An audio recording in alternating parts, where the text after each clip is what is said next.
Hello everyone. In this video lecture we are going to study about instruction format. Earlier also we have studied about instruction format, but this is little bit different. This instruction formats are classified on the basis of the CPU organizations, right?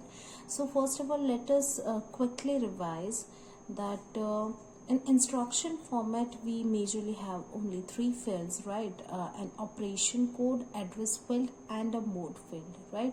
If you remember the format, so we are having 16 bit, right, in which 0 to 12 bits, right, that is for the address field,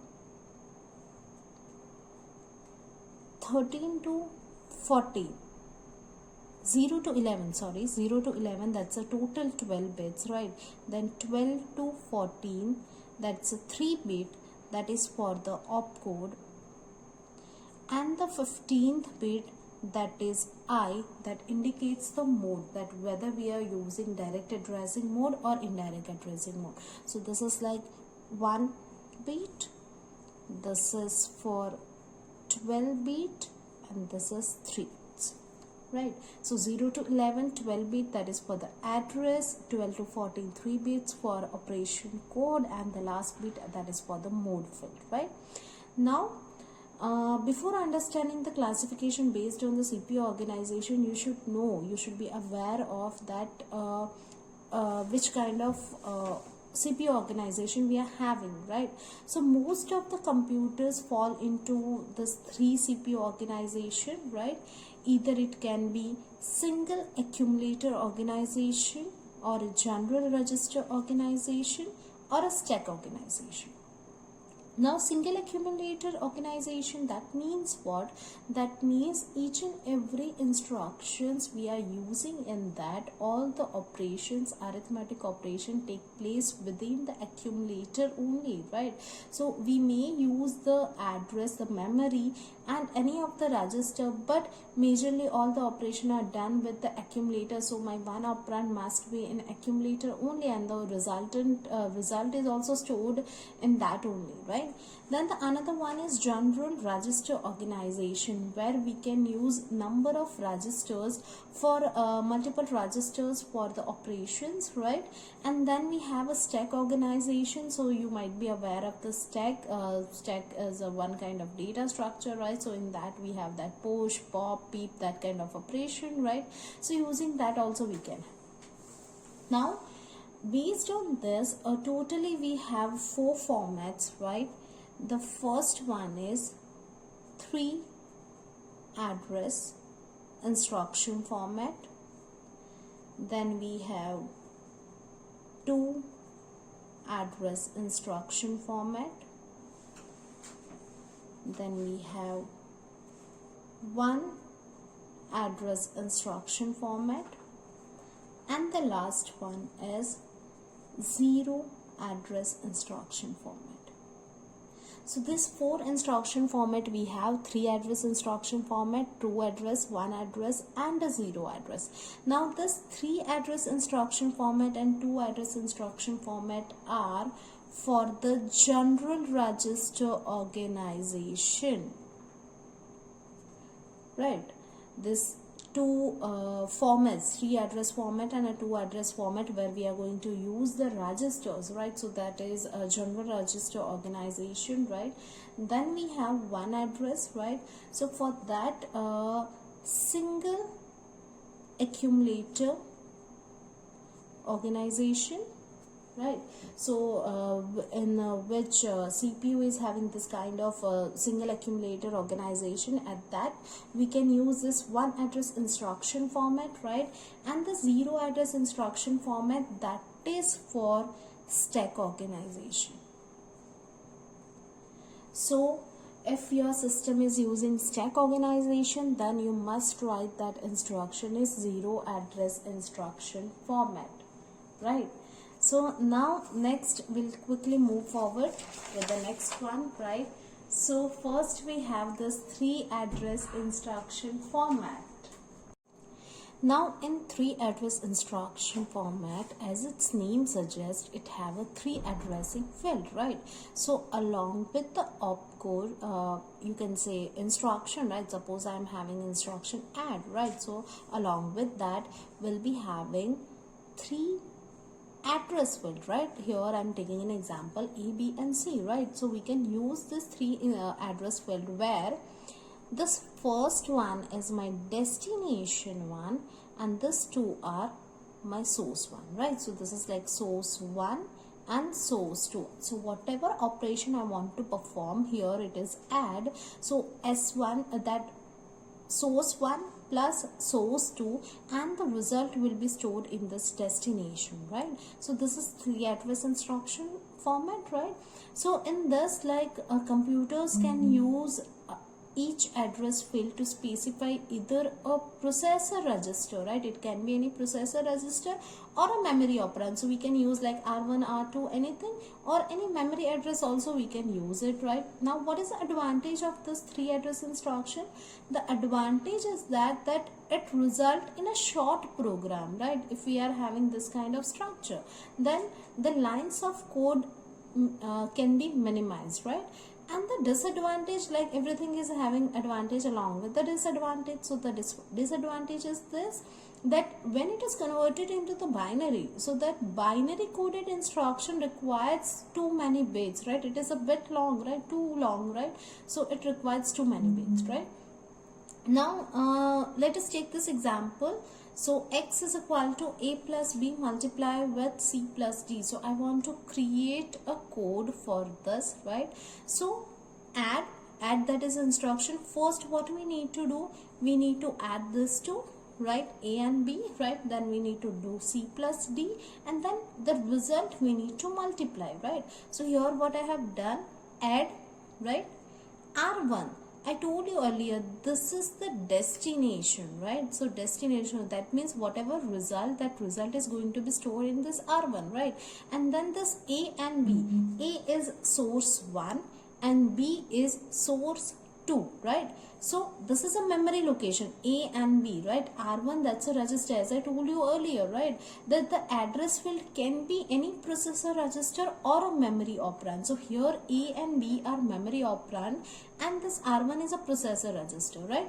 So memory of A, that means at this particular location, whatever memory is stored, that get add with the memory of B, and the sum, the answer is stored in this R1, right? So that means R1 is having this result. Same way we are going to do add R2 C D, right? Again, this is a destination, source 1, source 2. This is a like memory operand, right? So the whatever data available at this memory location, memory of C plus memory of D, and the result is going to be stored in R2, right? So this is R2. Now here we need to multiply. So one result is stored in R1, another result is stored in R2, right? And we need to multiply it. So mul X, R1 and R2. Here you can see these are the processor register and this is a memory address, right? So R1 multiply with R2 and the result is going to be stored at the memory location given by X, right? So this is 3 address register instruction format, right? And I think it's pretty easy, right? So you can easily understand this. Now let us move forward with the 2 address instruction format. Again, as I told you earlier, this 3 address and 2 address instruction format are used when we have a CPU that follows the general register organization, right? So now again, as its name suggests, 2 address instruction, that means it is having 2 address field along with the operation, right? And this is the most common in commercial computers. If you are having the commercial computer, this is the most common thing, right? Now here again, each address can specify either a processor register or a memory word, right? You can use the memory as well as a processor register, right? Now again, we'll have the same example, right, that we have done previously, right? As you can see over here that this is a pretty much long than the earlier was like smaller than it was only in 3 statement, and this is like 6 statement, right? So 2 address instruction is longer than the 3 address, right? Now here we are having see, this is move R1A. That means we are transferring the data of the memory given by A that is address, right? So at that particular address, whatever memory data is available, that I am transferring into register R1, right? Then add R1B. Now here in a 2 address register, I'm having only 2 address field, right? So this is first address field. This can work as a destination as well as source, right? So this is my destination and this is my source 1, and this Y is my source 2, right? So here move, that is simply moving the data from A to R1, so it can move the data. Now add, that means what? Here it will add the content of B, the data available at the memory location B, along with the content available at R1.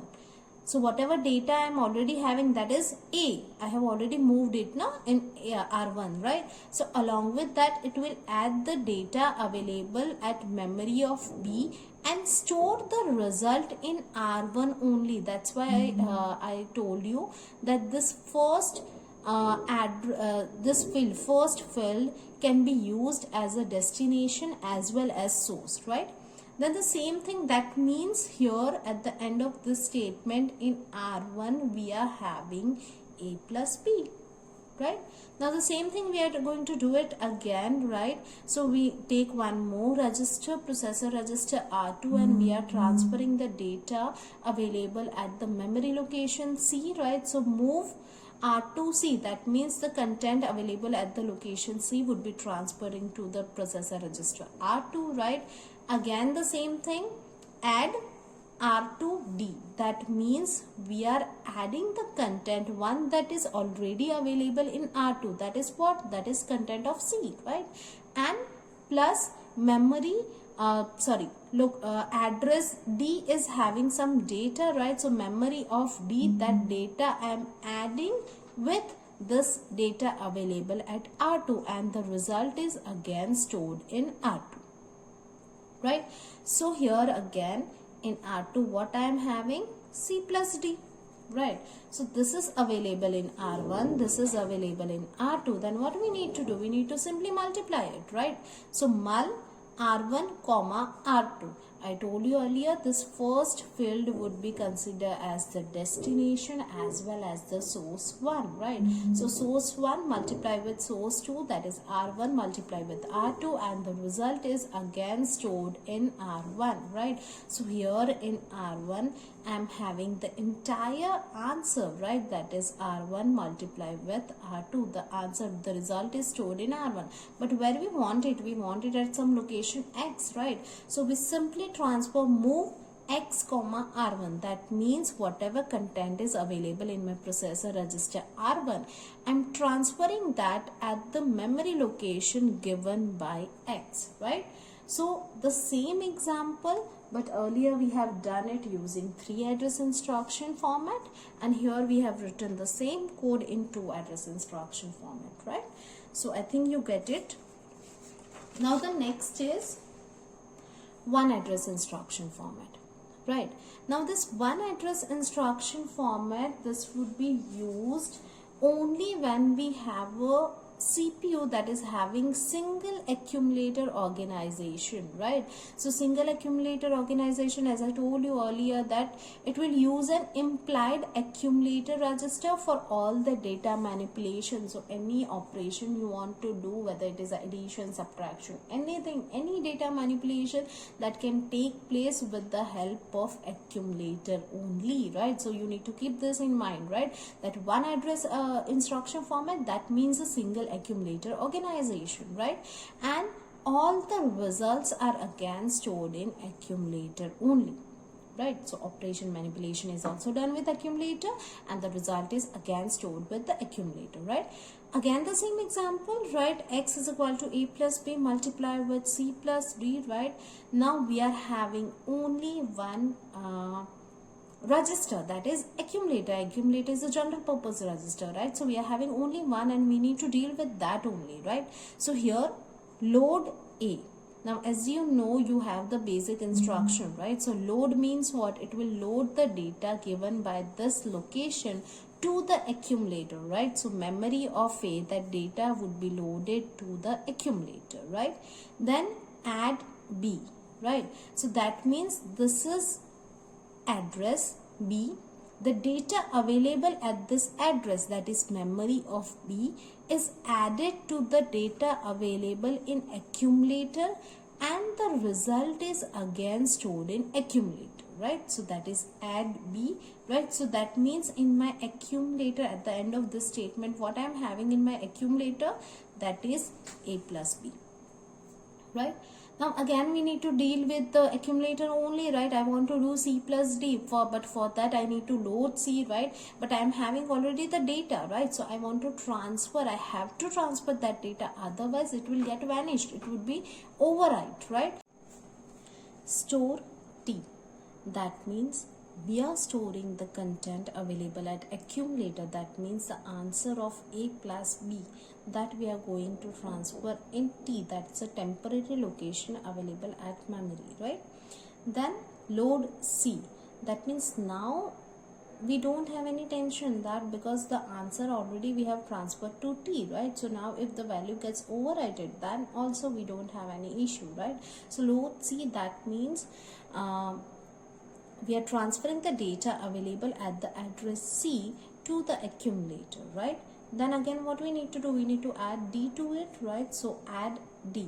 So the data available at the memory location D gets added to the data available at accumulator, and the result is again stored in accumulator. So at the end of this statement, my accumulator is holding C plus D, right? Now what we need to do, we need to multiply, right? C plus D, this is already available in accumulator, right? So along with that we need to multiply this, and this answer is available at T, right? So what we are doing, mul T, that means accumulator is holding already available value, that is what the value is, that is C plus D, right?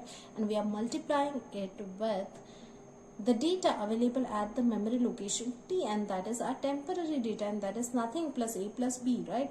So C plus D multiply with A plus B, and the answer is stored in accumulator again, right? So here at this we are having the entire answer, right? But we want to transfer that answer at particular memory location, so store X. So store means what? It will store the data available at the accumulator to the address given by X, right? So at that memory location will store the answer, right? So this is one address instruction format. I hope you understood it, right?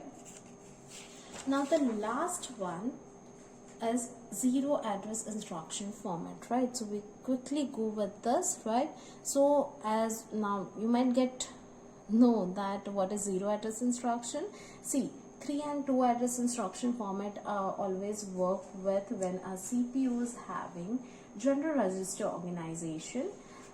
One address instruction format works when we have single accumulator organization, and now we are having this zero address instruction format, so that would work with the stack organization, right? So when your CPU is working on this kind of stack organization, at that time you need to use the zero address instruction format, right? Now here it will totally work with stack only, right? So push, pop, everything, the arithmetic operation is going to take place within the stack only. And if you are aware with the stack operation, right, so in that stack operation, whenever we need to implement any of the expression, it should be first converted into the reverse polish notation. Reverse polish, that means postfix, right? If you get confused with polish and reverse polish means postfix expression, right? So first of all, you need to convert the expression into the reverse polish notation. That means for any arithmetic expression, right, in a stack organization, it must be in reverse polish notation, right? Again the same example, right? I'm taking the same example again and again. Why? Because so that you can bifurcate the things and you can easily understand, right? So first what we need to do, A, right? Now the reverse polish of this is what? This is A, B plus C, D plus star, right? This is the reverse polish, or you can say the postfix expression, right? I have directly converted it into this. If you don't know how to convert the postfix, like infix to postfix, right, you can refer the lecture of mine from data structure playlist, right? In that I have shown the shortcut method as well as the detailed algorithm wise how to convert from infix to postfix, right? So now what we have, A, right? So push A. So suppose we are having this stack, right? So in this we are pushing A, the content of A. TOS is nothing but top of the stack, right?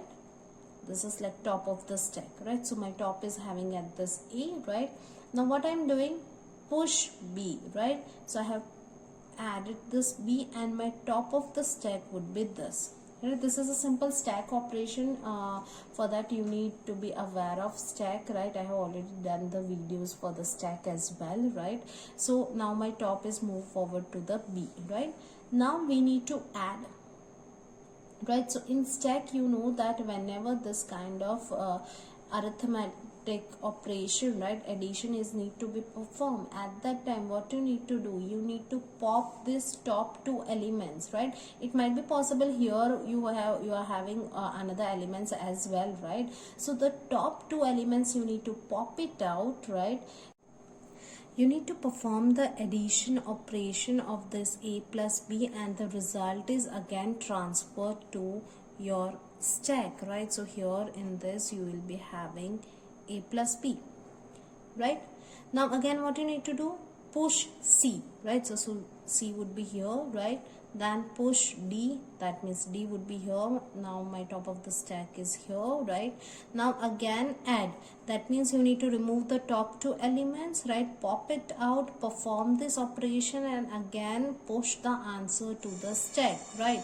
So after this add operation you are having, like in my stack here I'm having A plus B and here I'm having C plus D and this would be my top, right?